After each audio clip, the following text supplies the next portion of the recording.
Ay may mas importante ninyo, ang tao o ang baboy?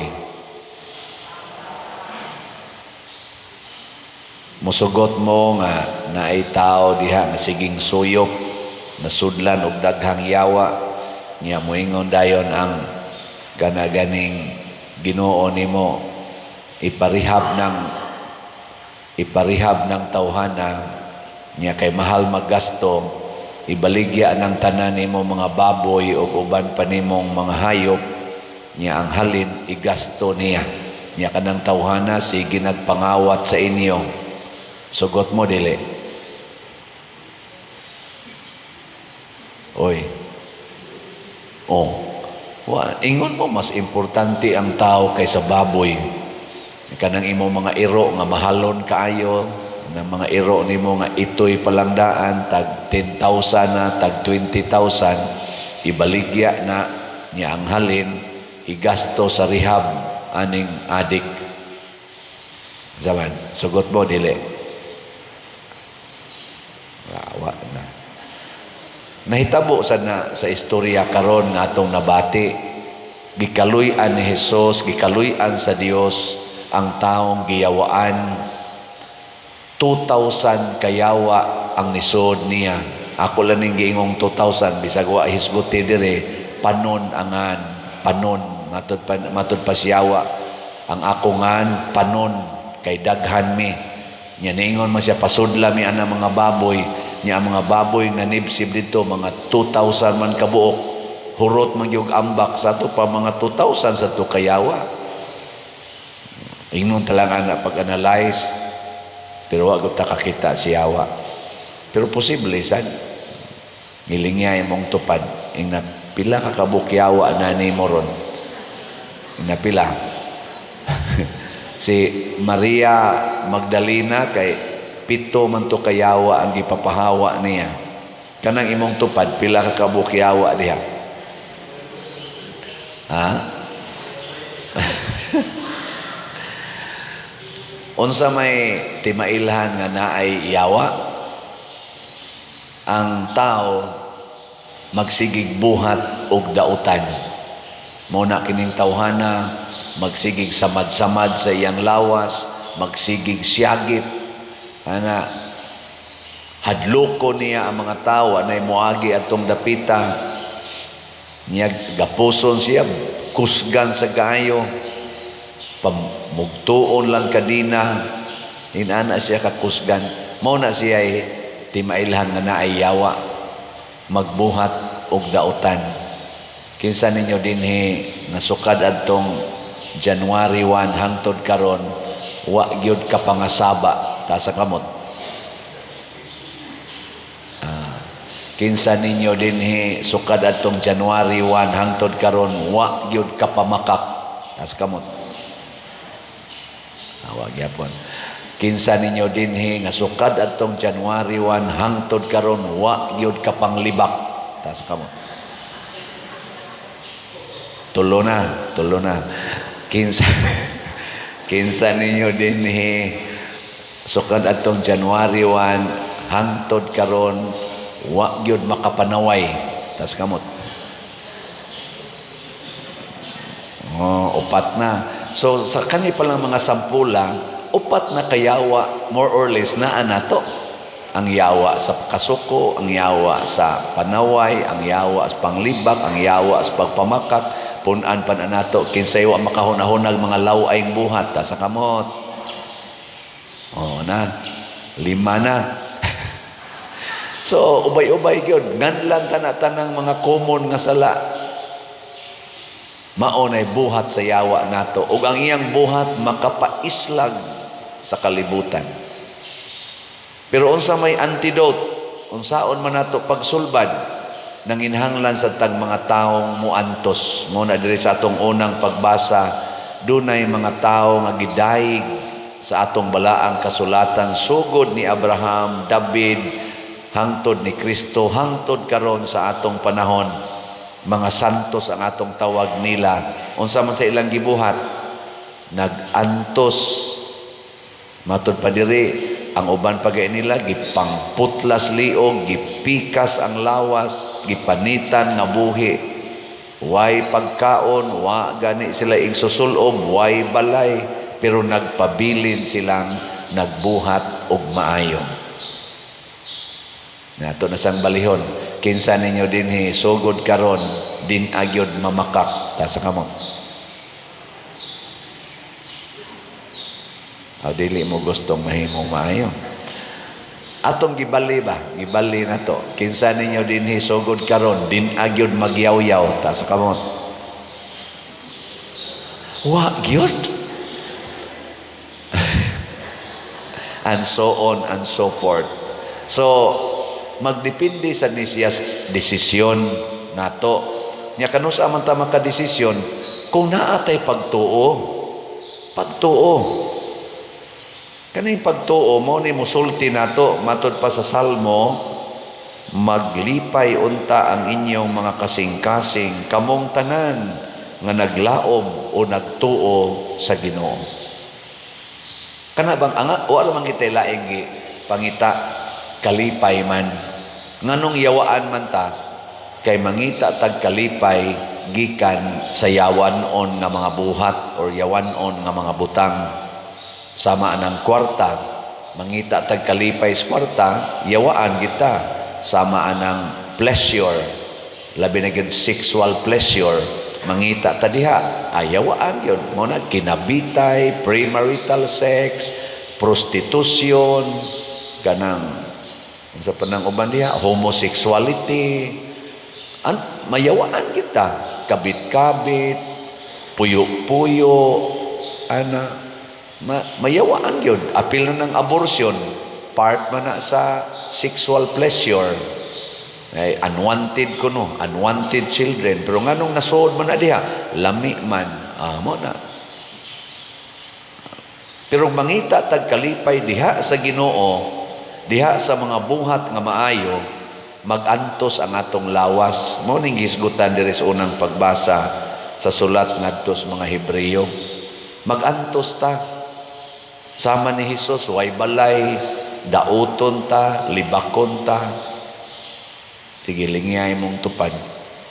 Ina, buhatan tikag maayo, sugod karon. Ina, buhatan tikag maayo, sugod karon. Pasabot, magantos na ko para nimo. Mao bitaw na kanang mga ginikanan, kung magbuhat mog maayo ngadto sa inyong mga anak, magantos gyud mo. Kay kanang mga anak, naaman gina sila batasan na may pagkabuangon. Liwat raman sa nato nung kitang nanaguna. Liwat ra nato, imagine sa katong bata noon pa ka or bata pa ka, unsa man sa imong kinaiyagon. Unsa man ka perfect ka, hilas gud nimo. Otro sa ka, magsikag panghapak ka na imong anak, kay magsigdagandagan, magsigi o ka ng 2 months gusto, kasauna di ay, pertigid ay ni mong buotana, di dyo ka mudagan, di dyo ka mag 2 months gusto. Niya ka na, kung magpailob ta na, magantos ta. Niya unsa may epektos anak nga dili gyud kasab-an, dili latoson, dili yaw-yawan. Wa siya gitawag og mga childhood brokenness or hurts.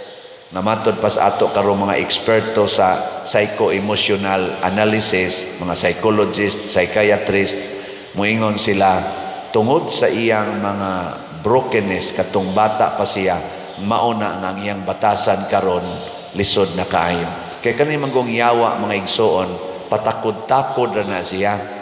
Ang mga dagko nga giyawaan na, gusto siyawa nga patakdan ang mga bata. Sudla nagyawa ang mga bata samtang bata pa. Muna ka ng atong mga yaw-yaw, kusi, balikas.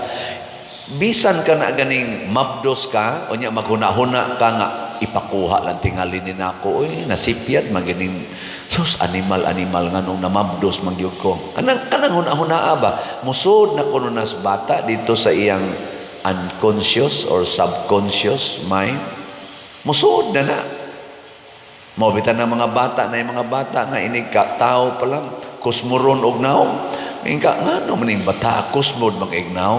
Apangutan ang inahan Di ba kasagaran ana moingon gina sila unwanted magud tao ni oy nya giimnan pag ginakog para palaglag may mangmugunit wa gyud mahog adi tinuod ge ingna kuno na imong tupad ingna wanted kas una o unwanted labi na gyud rong panahona duha ra man ang wanted karong panahon na ba kasagaran sa mga batan-on duhara ang wanted inigabot nagtulo kasagaran unwanted na sa mga parents okay lang mo kamong mga tiwasonon kaysa una sugot kasagaran sugot ra mabisag pilay anak moingon man din may gihatag sa Ginoo nindot kay disposisyon pero karon oy ay kondom ay di apay pills palaygit pagani pabasiktomy nya kanang nagpills kanang nagkondom usahay sipyat man na ini kamabdos unwanted ayon di ba lingli sa sila siya pader nasipyat na ka ay iwa sa ko magamit ana wanted pa man ko kahantod karon o na ayoho na to pagtanaw papahawaa ang yawa si Kristo niingon ayaw lag kuyog nako panabi lang kung unsay nabuhat sa Ginoo kanimo o giunsa pagkaluoy sa Dios kanimo mga igsoon kanang mga giyawaan gikaluy-an as Ginoo kita unta mahimong instrumento sa kaluoy sa Ginoo andam sa tatang mo antos o mo sagubang sa mga kasakit o kamatayon para lang magbuhatag maayo sa dihang nisugod ko pag-alagad sa simbahan niadtong 1984 nagsugod kog organize o grupo dito sa amo tus bukid mga out of school youth may kasagaran niya pagka 1985 nahimo tong choir kasagaran na mo mga Legion of Mary grabe ang kasakit sa pagkaway kuwang skaon maglakaw mi anang 6 kilometers aron lang mo kanta dito sa misa sa Langob sa Guadalupe niya mubalik na sa ngadto sa amo 12 kilometers ang among lakaon wa pay klarong kaon way mohatag og snacks agian lang ni pare kung magmisa pare agi lang namo salamat ninyo Brad Esther salamat sa kanta ato anang pare wa giningon ba naka-snacks namo pero sige lang yun duha ka tuig to nya gibalibaran pa mi diha nga mo kanta sa sud sa simbahan sa Guadalupe kay mga bati kay mignaong bati kay migtingog unya gatsinilas pagyud mi kay ang chinilas dito sa bukid special naman kay na kay magtiniil mami didto gani maglakaw misdan maglukdo ang chinilas giapil og tungtong sa among bakat nya inigabot na ngadto hinuos karsada nga hawa na adto na noon magchinilas mingon gutos papa usay wa katani mga sayop katunong dahan nga porting lisura hait king bato napay mga tunok didto wa ta magchinilas dinhi yung hawa na king dahan ga chinilas na tayo mauwaw masanta dinhi magtiniil mao na wa mi pasudla simbahan pero sige lang gid mig alagad mga insulto pag BI magpractice mi dito sa bukid napay among mga silingan nga maingon musta na mga tingog ninyo mga babae ninyo mura naman ang mga iring gibiga kay kana bang ipalsito ba ugoy-ugoy di ba kana mga kapilya wa man ugoy-ugoy birada man ginas tingog unya kay mag-ugoy-ugoy man Ginoong Dios mura mamog mga iring gibiga